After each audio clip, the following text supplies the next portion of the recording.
Halley Hartenbower. Thanks for coming on Tool or Die. Halley works for Mortenson, a $5 billion construction giant. I want to give everybody a quick understanding of the kind of stuff that Mortenson builds to give you examples of some things that I think are just within the last 5 years.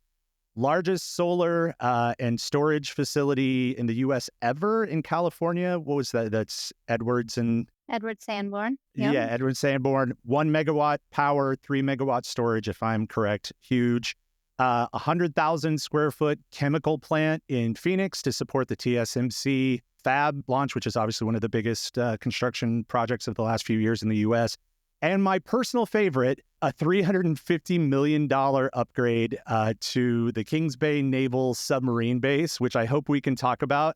I can't even begin to think how complex it would be to help rebuild a sub base. So Mortenson builds big technical things. You've been with Mortenson for 19 years, and your title is Advanced Manufacturing Market Executive, which, to be honest, could mean almost anything. So what does a typical day look like for you?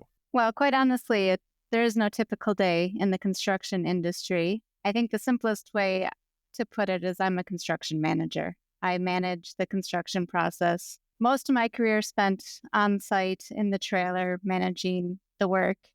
But as you kind of work through your career, it's now more looking at working with customers, getting the project started, project development through design phase to get to that breaking ground standpoint. So, I was in Seattle last week meeting with a prospective client that's looking to kind of commercialize their pilot line. And I'll be in Nashville in 2 weeks working with an economic development group out in Clarksville to look at some companies that are looking to expand there. So traveling all over the country, focusing on this exciting world of advanced manufacturing. What does a lead time look like for you when somebody picks up the phone and says, hey, I think I want to build a solar factory in the U.S. somewhere? I mean, it's got to be years, right, before like a shovel hits the dirt? Usually.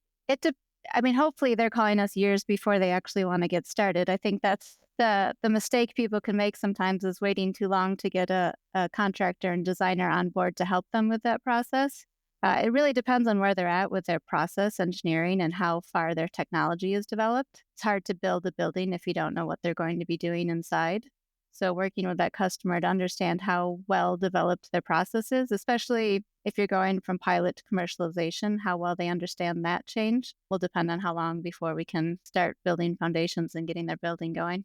Can you give like a 10,000 foot view of like what are the big rocks that have to be moved for a large scale chemical plant or a semiconductor fabrication plant? Like what are the big steps that a company like Mortenson helps with? It starts with kind of the site selection and the development of where in the world do you want to build, whether they want to co-locate, like in the example of TSMC, if they want to be close to a factory they're feeding, if they're looking just for different state incentives, specific labor force, or if they just want to locate close to where their headquarters is. So helping them determine where in the country is a good place to build. And then focusing on is a reuse of an existing building a good option? Or are we looking at a greenfield site? Do they want to build from the ground up completely new? So those are options we can help a customer weigh when they're looking at moving into that next step for building their advanced manufacturing facility. How about financing? Like, do you guys help people figure out how to structure a deal, reach out to local governments, that sort of thing? We can help them. We can definitely help navigate the way.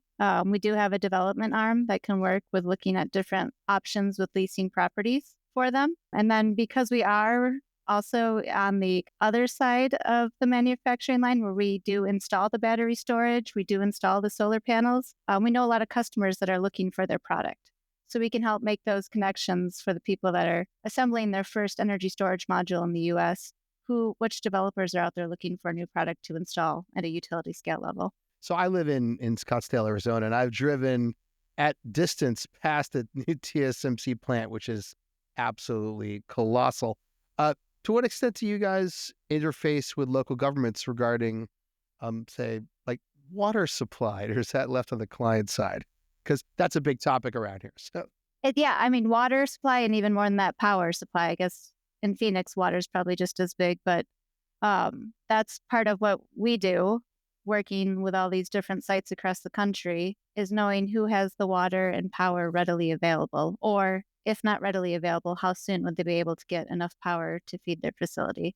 So yeah, exactly. Working with the utilities and understanding who can take this on is another piece, especially at the speed people want to go. It can take 5 to 6 years to get more power to a site. So you need to see who's already got that work in the pipeline.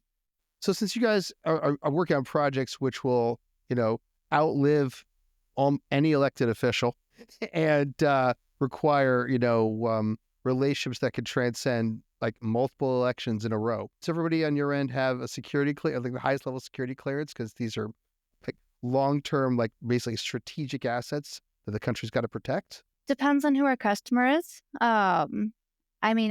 The example Joe used before when I worked at the Kings Bay Naval Base, obviously when your customer is the U.S. Navy, that requires some clearances. But I wouldn't say that when you're looking at these private investments for energy, it's managed privately and it's managed by the utility. So each jurisdiction is going to be slightly different. Supply chain is a factor, end use is a factor, but everything's coming back to energy right now, especially with the data centers for AI taking up more and more. What's your overall view on energy availability on projects that are in flight right now? Yeah, there's sites available, but there's a lot of competition for those sites. And then when you weigh all the other factors, whether it's just the power, everything else you're looking at, workforce availability, the other things that go into it, it can be a juggle. We are helping specifically like in the data center realm, looking at alternate power supplies or kind of coming with that solution of can we look at getting your own self-sufficient power supply instead of relying on the utility, and what does that look like in development of the project?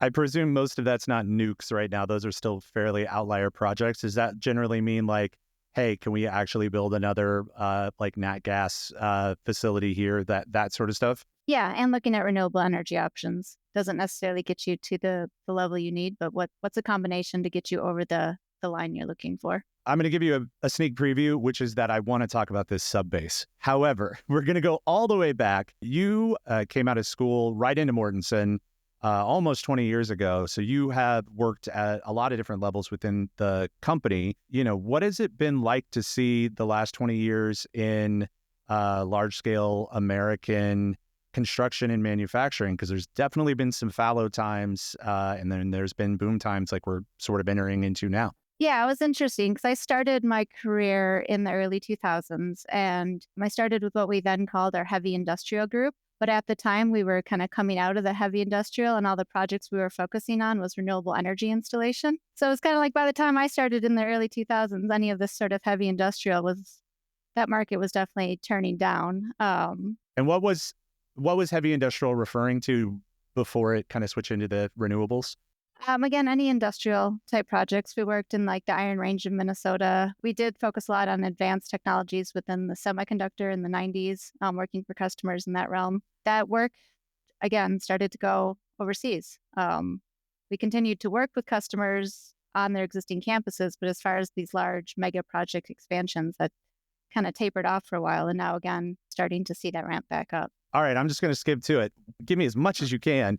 She can't tell us anything because she can't talk about security clearances. Yeah, one day you're waking up, you think you're going to have a very chill day, and an admiral calls you and says, I've got a sub base, and you're the only company that I trust to help refurbish it. Tell me how that project went down, and what did you learn through that? Yes, unfortunately, admirals don't call us up and just offer us work. The federal government has this little regulation on bidding all the work that they do. So we did win this project. It was a joint venture with another large general contractor. It was called the recapitalization of their dry dock for the nuclear submarine. So it had been built, I think, in the early 80s. And it was the structure over the dry dock as well as all the mechanical, electrical, and plumbing systems.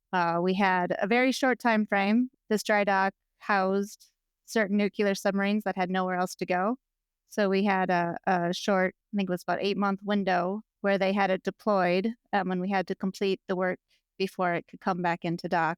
It was great working with the Navy. It was my first time working on a military base. Dealing with security and getting used to the security clearance is, I think, one of the largest challenges for construction on a military installation. Have there been any incidents, not not including Mortenson, obviously, because we want to protect Mortenson. Is there a history going back, to the Cold War of, efforts by, say, the Soviet Union to infiltrate, large scale construction sites that are national security assets?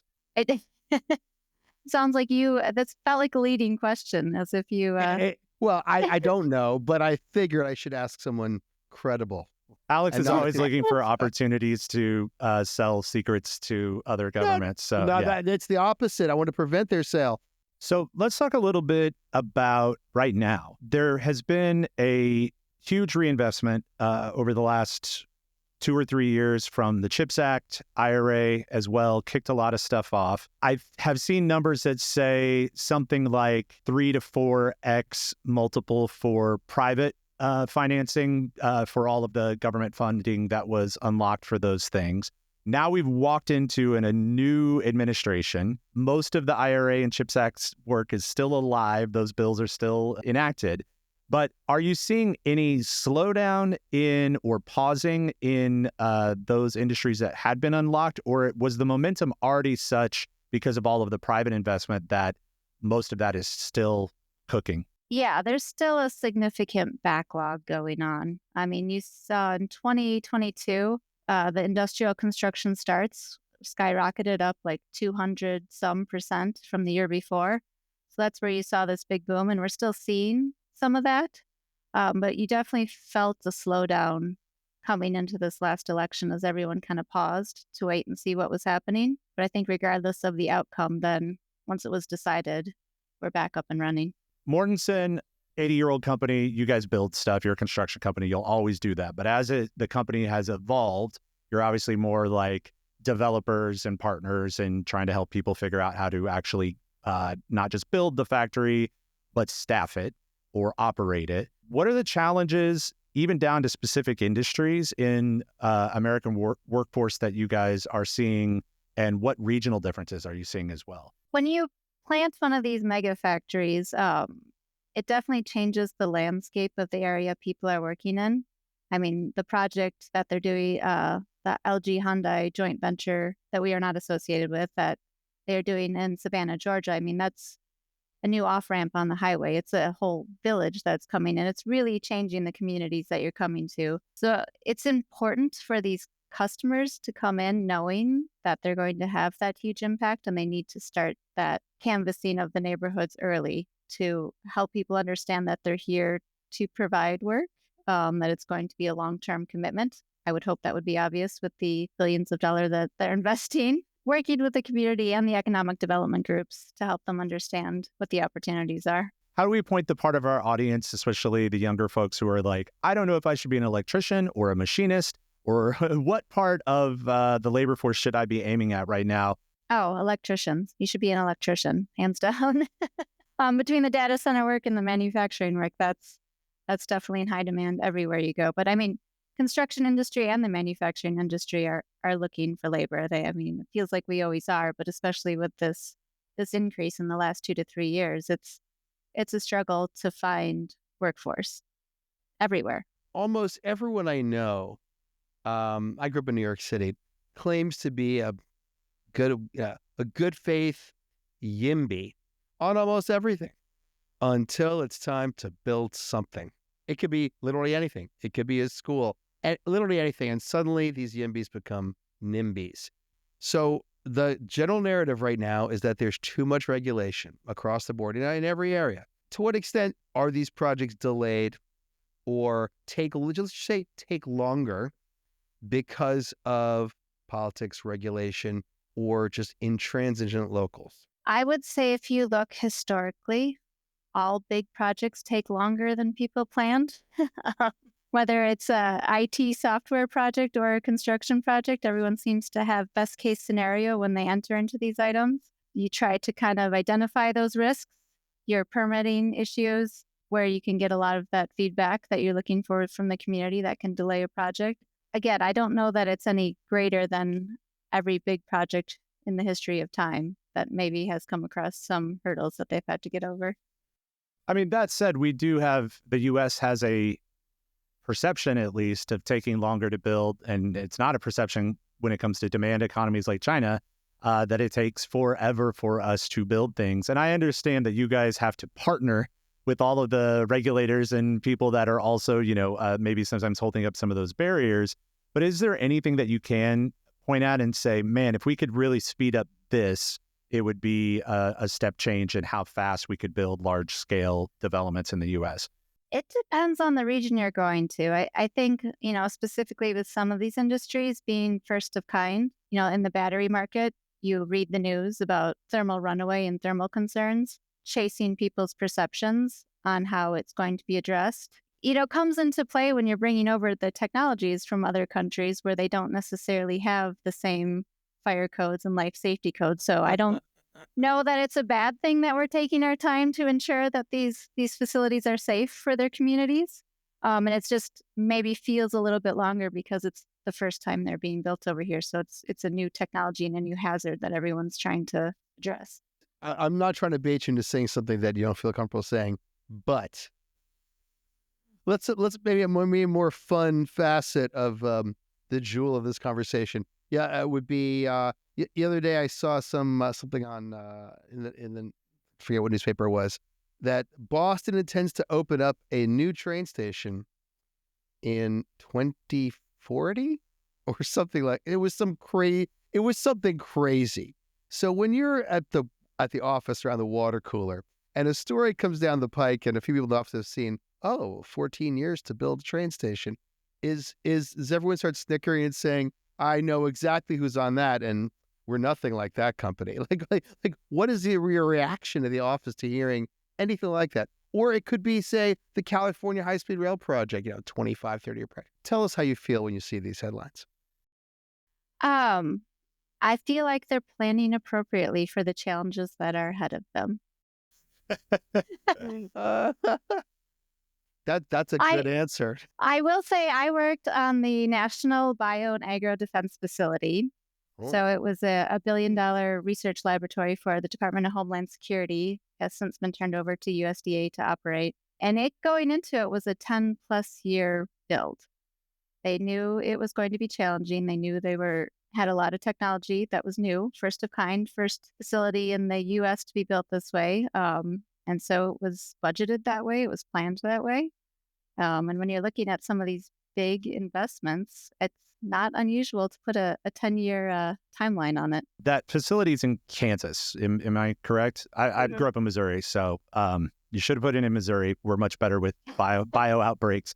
No, just kidding. That facility obviously had a lot of, I would imagine, airlocks and air redundancy on that. Can just tell me a little bit about what was that facility like? What was different about that technically? Like what kind of strange builds were there? Well, it was a biosafety level 4 containment laboratory. So if you pictured, it's the people in the jumpsuits with the breathing air.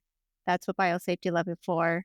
Completely cleanable surfaces. So should there be a leak, it can be cleaned and detoxified. So it was that high tech of a laboratory space designed for large animals.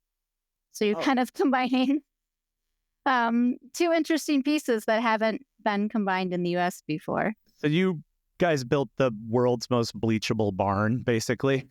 Something like that, yeah. That's fascinating. When I had read that, I had presumed that it was plant pathogen. It's literally a facility where they have to have cattle and full size, it has to manage that sort of scale. Yeah, they study infectious diseases in livestock. The Admiral of Cow testing calls you, and you guys win the bid.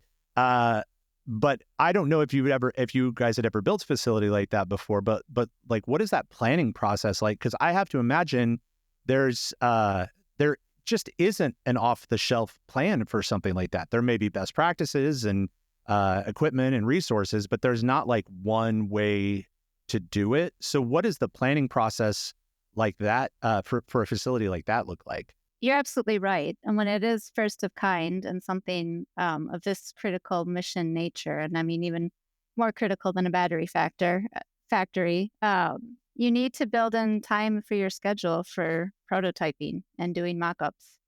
We did a mock-up of a full lab before we built one in the actual space, so that all the designers, all the scientists, everyone could come in and talk through what was working and what wasn't in an actual environment as opposed to on plans. So a lot of people are really trying to push into in home building, which I know Mortenson's not really like a home building company, but in home building, a big trend right now is prefab, just like it's been a big trend a decade ago and a decade before that. You're getting to a point which is always interesting to me, which is that simulation doesn't always cut it when you're actually trying to build something large and complex. It's hard to do something entirely in CAD.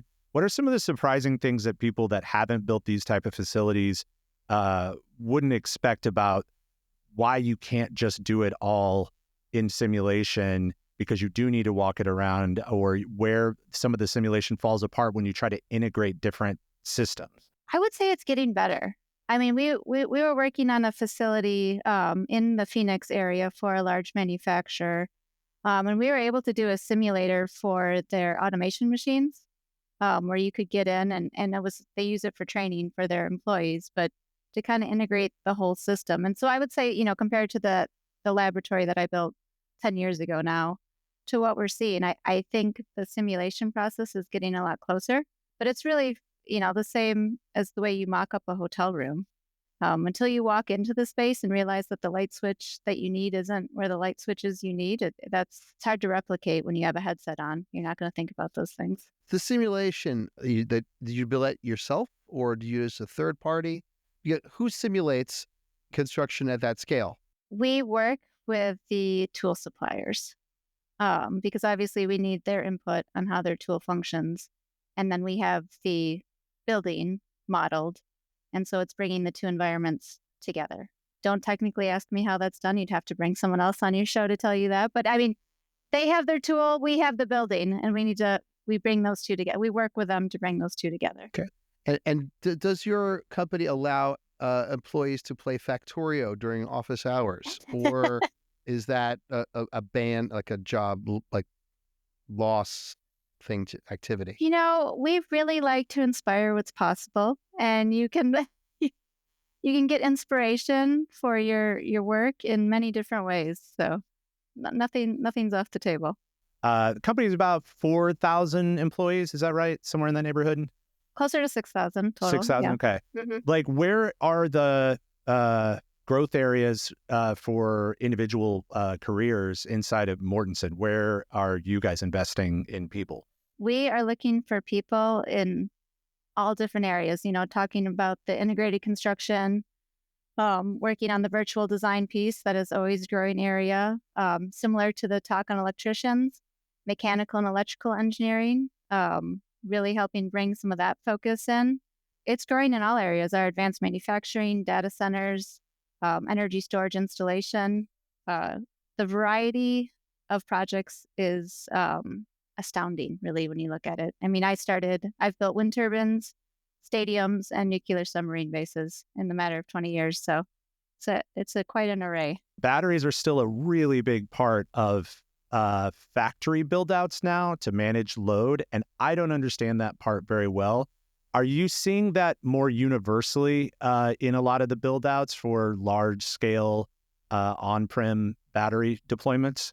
You are seeing the battery cell manufacturers, for many obvious reasons, the ones that are looking into the opportunity to have their own battery storage to help with that peak loading.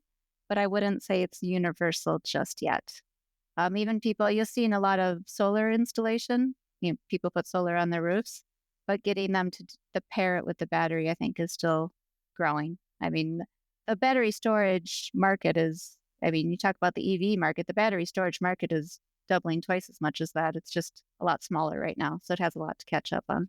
Okay. So I always marvel at how much nonsense and BS comes out of Silicon Valley around new technologies, specifically automation technologies. So I'm a complete believer that a strong minority and maybe even a majority of construction at some point can be automated. But I believe that to be true in simple construction, like residential homes in with common form factors. I don't buy some of the claims from these humanoid companies that the humanoids will replace all labor and construction is easy. Therefore, it's going to wipe out the sector as we know it. Automated, attempt to automate. What has been your experience with automation and construction? I think it's a very exciting opportunity. I'm going to butcher the name, but we have experimented with the automation of equipment operators. So again, you're sitting in front of your computer operating the large, heavy earth-moving equipment as opposed to being in the equipment. I think that's some technology that we've proven to work quite well and keeps people out of the field, but still working. So it's a little bit of automation. There's automated pile driving in the solar industry, where instead of someone driving a rig to drive a pile every few feet, you set it up on a GPS locates and it moves on its own. I think items like that where you have the repetitive nature. So again, I think energy storage, solar, wind, because they are repetitive in the build, are perfect places to see that happening. But yeah, when you get to, a stadium or a public library or those type of things, there's not a lot of repetition, so it makes it hard to automate. So do you buy the narrative that on some timeline an army of humanoids will replace human workers completely? Yeah. Thank you. They can't figure out how to hold a hammer yet. They can't even take a hand to place stuff in bins on Amazon. So I don't know.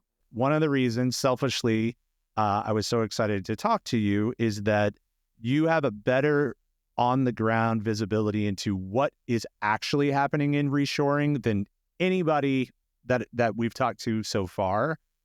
What are the big industries that you can say pretty confidently, pretty safely guess are going to increase in the amount of reshoring or new development that hadn't been here since the 80s and 90s?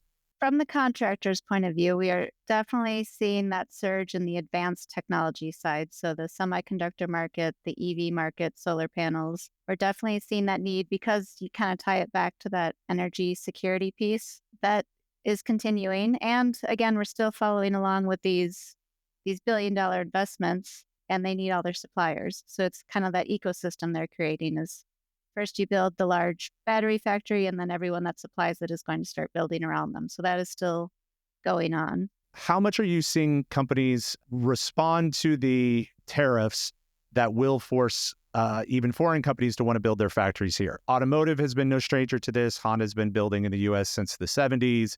Lots of people build plants here and even export. But in things like energy in particular, when you say that solar factories are being built here, I'm not aware of a ton of solar panel manufacturers that are American companies. I presume a lot of that is foreign investment wanting to build and sell to Americans. We're definitely seeing a lot where it's foreign technology. So it's a U.S. entity bringing in the proven foreign process to build in America. So we're seeing a lot of, I don't know if partnership is the right word there, but that sort of business plan where we know this process works. Let's just build it over here. How hard is it to staff up these large construction projects? It depends on where it is. You can use foul language. Curse words are fine. It's fine. You can use two adverbs in a row to indicate your emotion on this topic. You need to attract labor. It helps when it's an interesting project. When you working at the submarine base, there's a lot of pride that goes into that work. So when you have an interesting project that's compelling to people, those type of things, I think they have a good draw. You have to have a compelling reason. People like to know why they're building something, as opposed to just doing another distribution warehouse somewhere. Raw materials. I know it's not, you guys build factories, you guys build buildings, and you're not building mines. Do you feel like with the reshoring and reindustrialization trends that a lot of the raw material investment in the U.S. is going to increase proportionately? Or do you feel like that there's still a lot of wait and see? Yeah, that is yet to be determined. With that coming out so recently, we're definitely watching it, keeping our eye for projects that are coming up on what does that mean. We haven't necessarily seen the repercussions of it yet. And so that's too early to tell how that's going to unfold. Have you ever been brought in to rescue a project that was a catastrophe because the client hired one of your competitors? You don't have to name names, but brownie points if you do. What is the largest or craziest mega project that Mortenson had to rescue? I don't know if I can answer that question. Of course you can. I mean, how would you define craziest? That would be different people for different things. The one that makes Mortenson look the best. Yeah, cost would be the boring metric, but it could be a good one. I have not been involved in any project where we have taken over from someone else. All right, we're not gonna get any dirt. We're simply asking you to trash your competitors. Where was the most unexpected place, whether it was a build site or not, but like where was a place for a work trip or a travel trip that you never expected to get called into that was like exciting or cool or unique that you've ever seen? I mean, the first thing that comes to my mind is when I was invited to this great opportunity in Buffalo, New York. I think I was living outside of Dallas at the time, and I don't think anyone necessarily gets excited about the opportunity to move to Buffalo, New York. But it was building a ice arena for the Buffalo Sabres, and I ended up I mean, I've lived in probably, I think it's close to 15 different states, and Buffalo, New York is one of my favorite places to live, turns out. I don't know Buffalo super well, but I've actually heard nothing but good. I mean, I live in New York, so I live downstate. I'm supposed to hate, everything north of Albany, but every time I'm up there, I'm like, these towns actually seem pretty great. Well, they have the Midwestern charm, even though they are in New York. So, well, you don't have to insult them now. Like, let them be New Yorkers still. Joel, did you know in my prior life that I produced a documentary about the hunt for the best chicken wing in America, and we had to pass through Buffalo? I mean, it's not a big secret. You have to. Yeah. Are you serious? Yeah. I didn't know that. Yeah. It's called the. How do we not know that? I went on talk about it. It's called the Great Chicken Wing Hunt. It was 20 years ago. Where was it? So where was the best wing? Yeah. Well, yeah, as you know from your projects, human nature is a greater force than any technology or plan. And unfortunately, the team of people, most of whom left their spouses and significant others behind to go on this journey and eat wings 3 times a day, at the end devolved into what's the island where the kids went? It was Lord of the Wings at the end. Everyone believed that the wing that they had originally liked was the best, and no one could agree. This is for a topic for a different show, but I'll leave you with this. I'll leave you with this. From that film emerged a wonderful quotation, which is true of More Than Wings. The perfect wing is like the perfect wave. It exists only for a moment. I can't believe this show got canceled. Sorry. Halley Hartenbower, thank you for coming on Tool or Die, and we'll check back with you soon. You've got a lot more stories in there. We're gonna write your PR handlers and cut you loose, let you be able to tell all of the dirty secrets. Oh, she's good. Yeah, professional. Thanks for having me on. Appreciate it.